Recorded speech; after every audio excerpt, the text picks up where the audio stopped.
Every cut of meat that defines American barbecue has something in common. Not the smoke, not the sauce, not the region. What they share is that someone, at some point, looked at these particular pieces of an animal and decided they weren't worth selling. The brisket sat at the bottom of the case. The shoulder got labeled a discard. The wings went into the stock pot. The trimmings off the floor got swept into a grinder. American barbecue is not a cuisine of abundance. It is a cuisine of what was left after the good cuts were taken. The cheapest cut in the case, the meat you couldn't give away, the discards on a factory floor. Back then worthless, today prized, charging premiums. Start with the cow. The butcher works from the top. First come the prized cuts, the fillets, the ribeyes, the stripped sirloins, the steaks that go in the glass case at full price. What's left after that is everything the steak didn't come from. The brisket, the chuck, the tough shoulder muscle, the scraps and trimmings with nowhere to go. In Germany, they started grinding it. Hamburg, Germany in the 19th century was the primary port of departure for European immigrants to the New World. The ships that carried Germans to America also carried their food traditions. By the time German immigrants had settled into New York in significant numbers, the city's restaurants were already listing Hamburg-style American filet, a minced beef preparation, lightly seasoned, sometimes smoked, eaten by hand or with bread. The Delmonico's menu from 1873 is cited as the oldest documented American reference. That is the Hamburg steak. That is where the name comes from. Not folk etymology, not a coincidence. The dish traveled with the people who made it. What the Hamburg steak was not, yet, was a sandwich. At least 5 different people claim they put it between bread first. Charlie Nagreen in Seymour, Wisconsin, Frank and Charles Menches in Hamburg, New York, Oscar Weber Bilby in Oklahoma, Fletcher Davis in Athens, Texas, Louis Lassen in New Haven, Connecticut, all of them between 1885 and 1904, none of them with documentation strong enough to rule the others out. Food historians have looked at all 5 claims and landed on the same conclusion. No single inventor. The hamburger was already everywhere, in roughly the same form. Multiple people put it between bread at roughly the same moment without knowing what the others were doing. The hamburger was not invented, it was arrived at. 5 different cities, 5 different families, the same idea in the same 20-year window without any of them talking to each other. The hamburger didn't need a single inventor because the ingredients were already everywhere. Cheap ground beef, bread, hungry people. Apparently, 5 people answered at once. But the burger isn't the only discard the cow gave us. You mentioned brisket. That's a different story entirely. Brisket is the pectoral muscle of a beef steer. Because cattle have no collarbone, the deep pectoral muscle of the breast is responsible for supporting approximately 60% of the animal's body weight. A beef steer weighs between 1,000 and 1,500 pounds. That muscle is carrying 600 to 900 pounds every time the animal stands, shifts, walks, or breathes. A lifetime of that work loads the brisket with collagen, dense connective tissue threaded through the meat that makes it nearly inedible when cooked quickly. High heat tightens the fibers. Medium heat produces something you can chew through but wouldn't want to. There is no fast version of this cut. What Texas A&M's meat science program describes as the key transformation is a specific chemical reaction. When brisket is exposed to sustained low heat over many hours, the collagen converts to gelatin. Their own documentation puts it plainly. This is the same chemical reaction used to manufacture commercial gelatin, Jell-O. The collagen that made the meat inedible, when given enough heat and enough time, dissolves into the surrounding muscle and produces the texture that Central Texas barbecue is built on. The cut that was unworkable at high heat becomes, at low heat over a long time, the most tender thing on the menu. Before any of that happened, brisket found two other lives. The first was corned beef. The word corned has nothing to do with corn. It refers to the large rock salt crystals called corns used to cure the meat. Irish immigrants arriving in New York in the 19th century couldn't afford the salted pork they'd eaten back home. What they could afford was brisket, the cheapest cut at the Jewish butcher shops on the Lower East Side. They brined it, boiled it, and served it with cabbage. Corned beef and cabbage, the dish that defines St. Patrick's Day in America, is not an Irish tradition. It is an Irish-American one, invented in the tenements of Lower Manhattan because brisket was what the poor could get. The second life was the Jewish table. Ashkenazi Jewish tradition worked with the forequarter of the cow. The hindquarter required complex removal of the sciatic nerve to meet kosher standards, and most American butchers didn't do it. The forequarter meant brisket. Over generations, it became a Passover dish, a Rosh Hashanah dish, braised low and slow in the oven with onions and broth until the collagen surrendered. The same chemistry as the smoker, different heat source. The cut had been doing what Texas BBQ would later discover for decades on Jewish holiday tables across the country. Then, brisket went to Texas, and Texas did something to it that neither the Irish tenement nor the Jewish kitchen had. It put it in a smoker over post oak for 12 to 14 hours and built a cuisine around it. For most of that history, this was a regional tradition, unheralded outside of Central Texas, the province of small-town meat markets and roadside joints. Aaron Franklin changed that. In December 2009, he and his wife Stacy opened a food trailer in a parking lot off the I-35 frontage road in Austin. Not a restaurant, a trailer, a parking lot. The menu was brisket. People lined up. Then they lined up earlier. Then they started arriving before dawn on weekdays just to be sure they'd get some before it sold out. Because it sold out every day, and when it was gone, Franklin closed for the day. You didn't come back tomorrow, you got in line again. In 2011, they moved to a permanent location at 900 East 11th Street. Texas Monthly, which covers barbecue the way other publications cover elections, named him the best pitmaster in Texas before the restaurant was 2 years old. Food writers flew in from New York. Lines stretched around the block in the Austin heat for hours. On May 4, 2015, at a ceremony at the Lyric Opera of Chicago, Aaron Franklin received the James Beard Award for Best Chef Southwest. The James Beard Awards are the Oscars of American food. They had existed since 1990. In 25 years, they had never nominated a pitmaster. The foundation that decides what counts as serious American cuisine had looked at barbecue and looked away, until Franklin made that impossible. He was the first. The cut that sat at the bottom of the case, the one that went to the corned beef brine and the holiday braise, had become the most celebrated piece of meat in the country. One more thing about the brisket.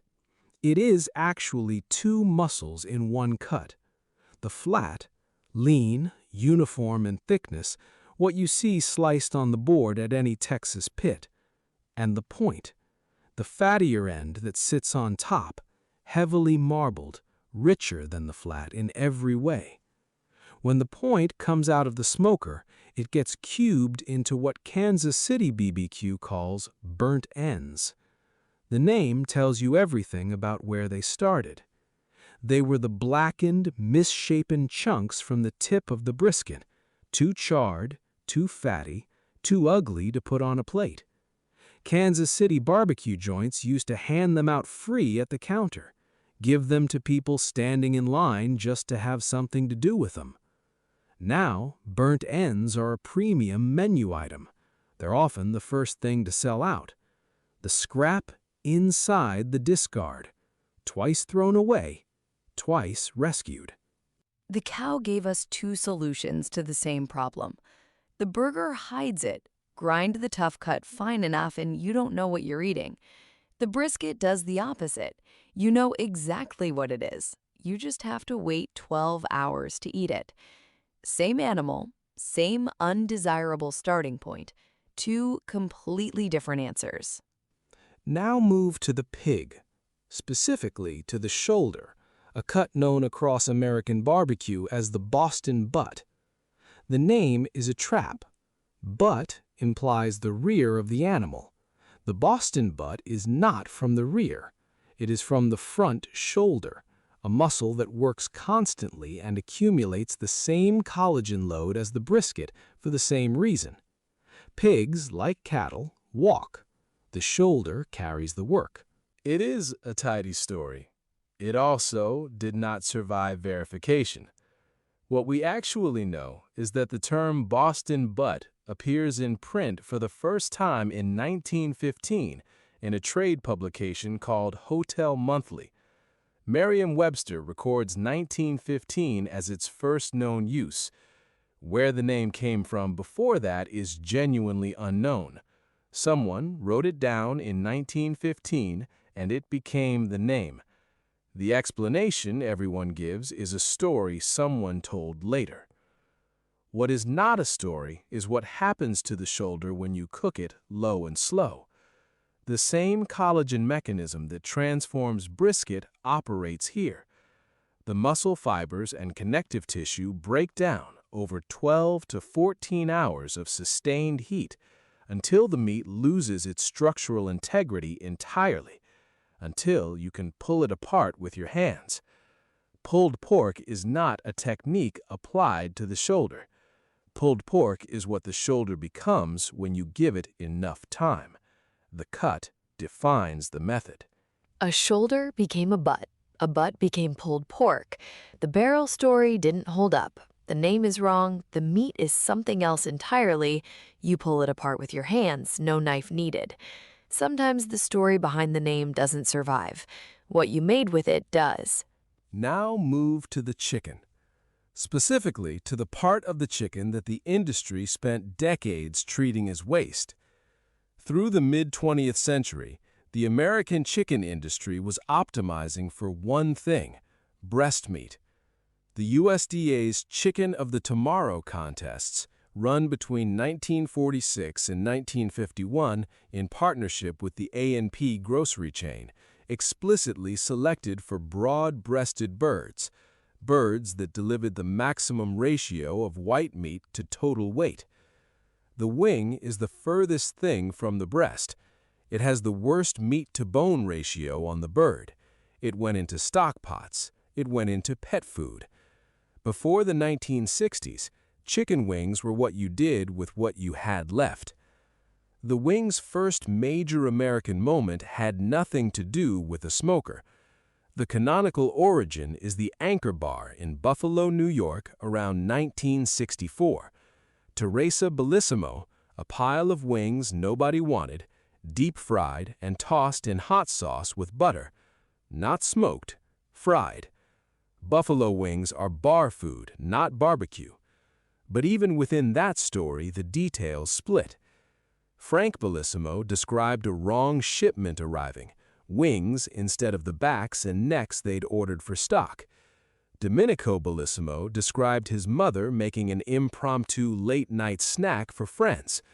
The 1980 investigation by Calvin Trillin in The New Yorker documented both versions existing simultaneously. One family, one bar, two different explanations for the same dish. And then there is John Young. Young ran a restaurant called Wings and Things on Jefferson Avenue in Buffalo. A business license was filed in 1966.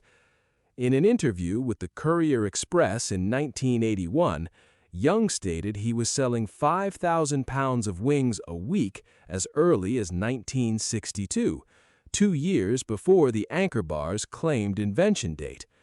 The Buffalo History Museum has documented his claim. The settled story is not settled. What Buffalo did, whether it was Teresa Bellissimo or John Young or someone else entirely, was prove that the wing was worth eating. Once that happened, the wing found every cooking method available to it. Pitmasters put it in the smoker, low heat, post oak or hickory, a couple of hours, then finished over direct flame for the skin. Smoked wings are now a fixture at any serious barbecue joint. The same cut, the same worthless starting point, a completely different answer than Buffalo gave it. What was documented is the price. The USDA Economic Research Service recorded wholesale chicken wing prices hitting $3.25 per pound at their peak in May 2021. Retail averaged $4.29 per pound at the start of March Madness 2022. The stock pot cut became the most expensive part of the chicken by weight. The National Chicken Council estimated Americans consumed 1.45 billion chicken wings over Super Bowl weekend in 2023 and 2024, approximately 4 wings for every person in the United States, over a single weekend. A wrong shipment, or a late-night snack, or a man on Jefferson Avenue nobody remembers. 3 competing stories, every one of them starting from the same place. The wing was worthless, and they had to do something with it. Whatever happened in Buffalo, it turned the part the industry didn't want into the thing that sells out before the first quarter ends, fried, smoked, or otherwise. Which brings us to the logical conclusion. Not a cut, not a section of any animal, just whatever's left after everything else has been taken. The hot dog is legally defined as a cooked sausage made from meat trimmings, fat, and flavorings. Not a recognizable part of an animal, not a cut with a name. The United States Department of Agriculture is explicit on the ingredients: trimmings, fat, salt, spices, preservatives. The hoof story, the persistent claim that hot dogs contain hooves, fails on regulatory grounds before it fails on anything else. Hooves are keratin, not classified as meat under USDA definitions, and cannot legally appear in a product labeled as meat. Cheaper hot dogs use mechanically separated poultry, chicken or turkey processed under pressure until the meat separates from the bone. What is not in a hot dog is a cut. What is in a hot dog is what remains when all the cuts have been removed. Both Frankfurt, Germany, and Vienna, Austria claim credit for inventing it. Frankfurt held a 500th birthday celebration in 1987, placing the origin at 1487. Vienna's claim runs through the word Wienerwurst. A third claimant is Coburg, Germany, in the 1690s. Food historian Bruce Craig, doctorate from Roosevelt University, wrote the book on the subject, concluded that hot dog origin accounts are romanticized and the true birthplace is unknown. 3 cities have been arguing about who made the tube of mystery meat first for over a century. Nobody has won. Oscar Ferdinand Mayer was born in 1859 in Kosingen in the Kingdom of Württemberg, Germany. He immigrated to the United States in 1773, worked in butcher shops, and spent time at Armour & Co. before leasing the Coaling Meat Market on Chicago's near North Side with his brother Gottfried in 1883. That is the founding of Oscar Mayer. A third brother, Max, joined as bookkeeper around 1888. In 1936, the company debuted a promotional vehicle, a giant hot dog on wheels. At the time, it was called a Wiener truck or a giant Wiener sound truck. The name Wiener Mobile wasn't formally adopted until 1951. The vehicle that became one of the most recognized brand icons in American history was designed by Oscar's nephew, Carl G. Mayer. It debuted in 1936. Oscar Mayer put a yellow band around the package and put a name on the product. The trimmings and fat and flavorings that had always existed, that every butcher in every city had always had left over, got a label, a mascot, and a jingle. What had no name became the most American thing on the grill. The leftover of the leftovers. Americans eat 20 billion of them a year. That works out to roughly 60 per person. 60 hot dogs spread across 365 days. Every 4th of July at Coney Island, Joey Chestnut eats 70 of them in 10 minutes. What takes the average American a full year, Chestnut does before the clock runs out, and still has 10 to spare. Some would argue he is one of the greatest athletes of his generation. Those people are not entirely wrong. The burger ground up the tough cuts. The brisket slow-cooked the impossible ones. The shoulder became pulled pork. The wing became the Super Bowl. And the hot dog became everything that was left. Put in a tube, given a name, and sold to 100 million people who didn't ask what was in it. Every one of these foods started as the part nobody wanted. The industry's discard, the butcher's problem, the cut that sat until someone figured out what to do with it. What American barbecue did, what it has always done, is find the value in the thing everyone else threw away.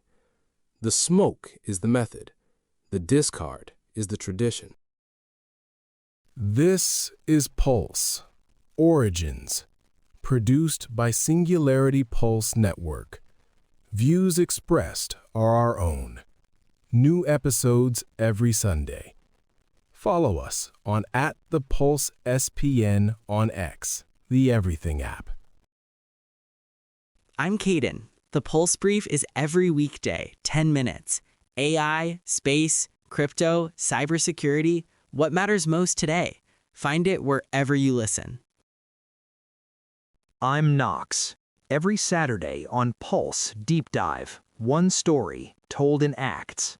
This season, how AI happened, who really invented the internet, and going back to the moon 53 years later. New chapter every Saturday. Find it wherever you listen.